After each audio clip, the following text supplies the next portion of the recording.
Hey everybody, so this video is about the difference in components between an AR-15 small frame and an AR-10 or large frame of various calibers, and what parts overlap, what parts are the same, what parts are totally different.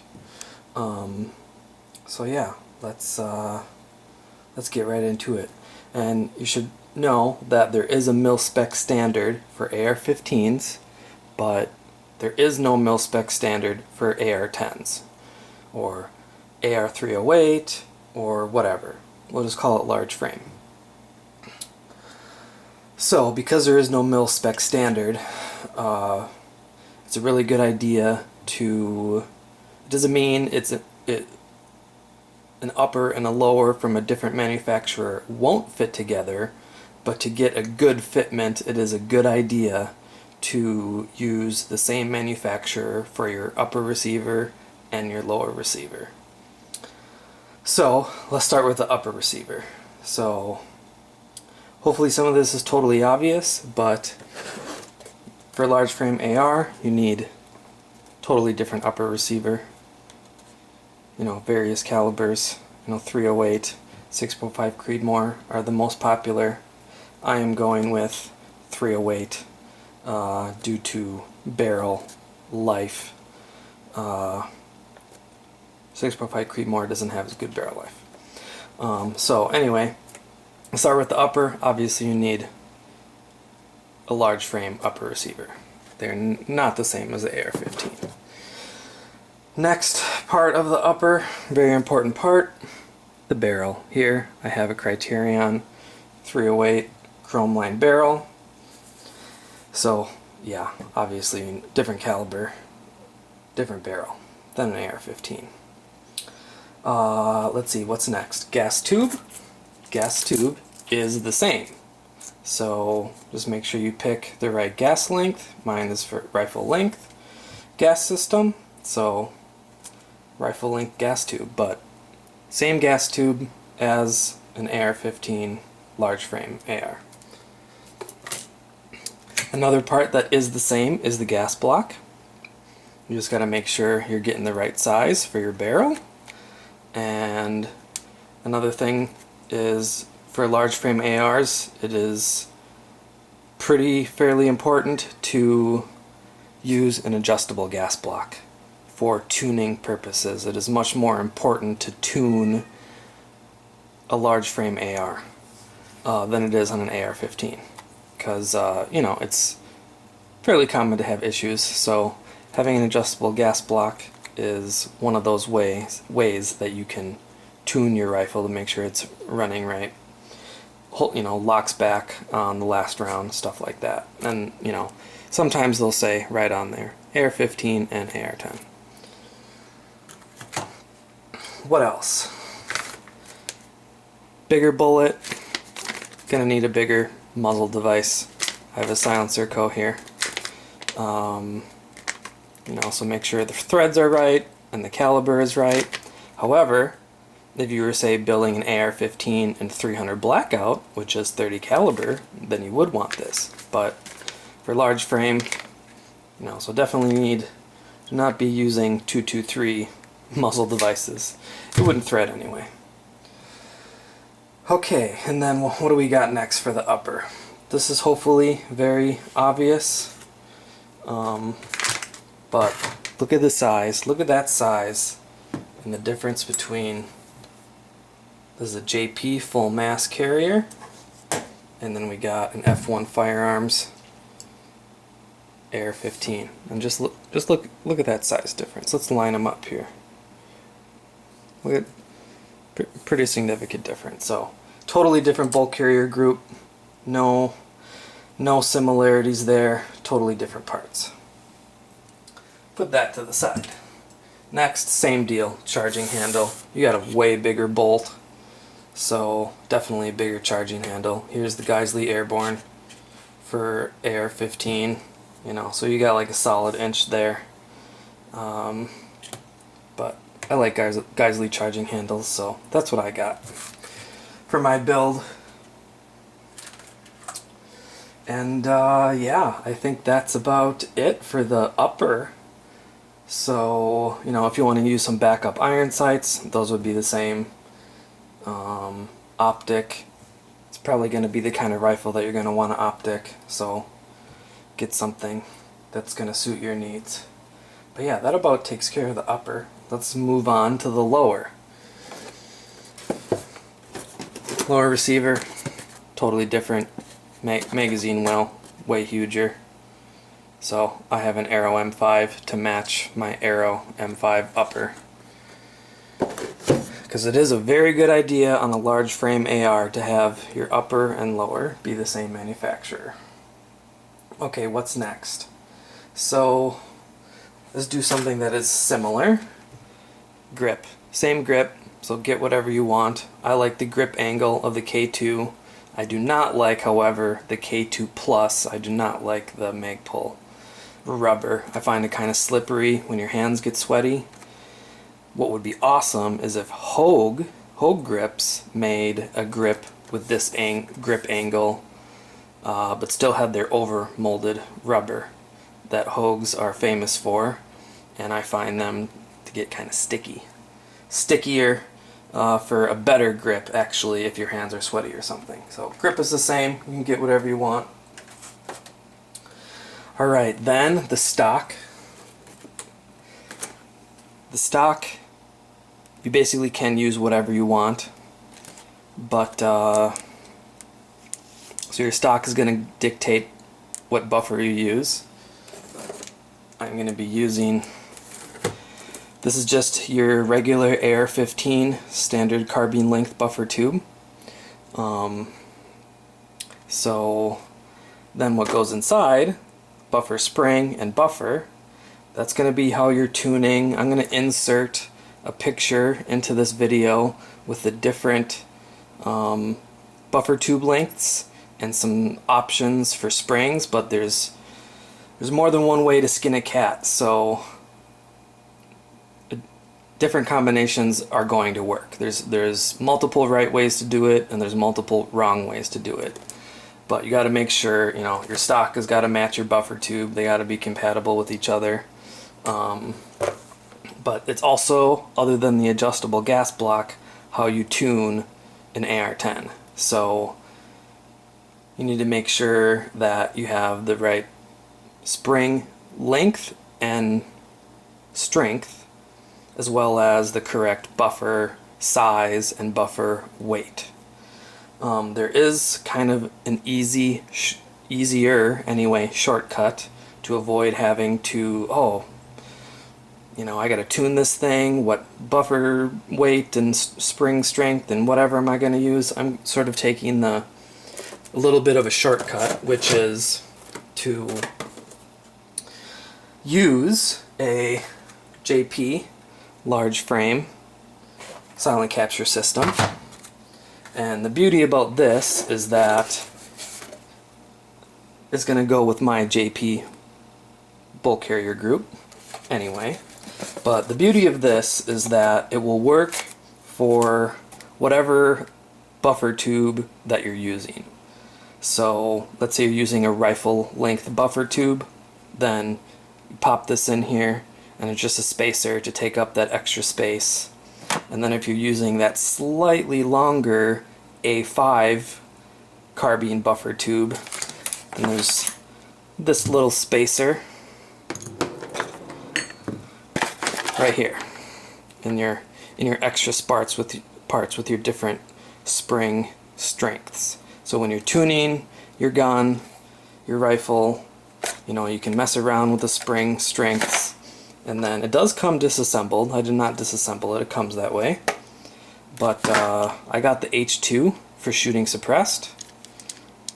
So yeah, so if you get this, it's not going to matter what buffer system or, you know, length buffer tube and stock that you're using. So yeah, that'll make it a little bit easier. There is also a knockoff version of the, I don't know what it's called, but a knockoff version of the silent capture spring that JP has, but it'll make it the plus side of using something like that is a little bit easier, and then it will make it smoother shooting. Alright, now moving on. Oh, let's stick with similar parts. Trigger, obviously a very important part. Same as an AR-15. I got a Geisley SSAE. Should go very, very well with a longer range where your trigger is more important. So yeah, the trigger is the same. Your selector is the same. I just have a non-ambidextrous because I'm not left-handed anyway, so I'm going to do a little upgrade. We'll see how I like it, but selector is the same. Alright, now let's do a little bit of comparison, because this is where we kind of get into the weeds. So because I have Aero M5 receivers, I got the M5 lower parts kit without the grip and trigger, and there's a little cheat sheet on the back, and it says right here that the large frame, or in Aero calls it M5 for their model, is the takedown pin, pivot pin. You know, receiver is significantly wider, so you need longer pins.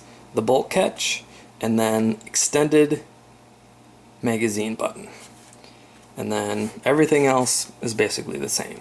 But let's just take a look at that real quick, so you can see the difference, and we will compare it to your regular. This is an Armalite AR-15 lower parts kit. So let's just do a little size comparison so you can get a better idea of what we're talking about here. Let me shed a little light on the subject. Alright, so let's make sure we don't lose any of these. But here we go. Here's the takedown pins, and just look how much longer they are. Here's the AR-15s. Make sure we don't lose a detent here. But yeah, so there's the size difference side by side, and clearly one is much longer than the other.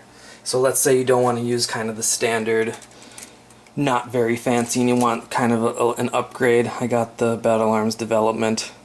I like the little nub that they put in there in case you need to push it, and then they're a little bit longer, oversized, so they're easy to push out, and there's more to grab when you're trying to take apart your upper and lower. So I like these, but yeah, significantly different size. So, alright, let's get those away. Let's move on to the next thing. The mag catch button. And look at the size difference here. Very significantly different. Just do a quick measurement. Zero out. So AR-15 Armalite mag button, 8.02 millimeters, and then for the longer, we got about 12.76 millimeters, 7 millimeters. So,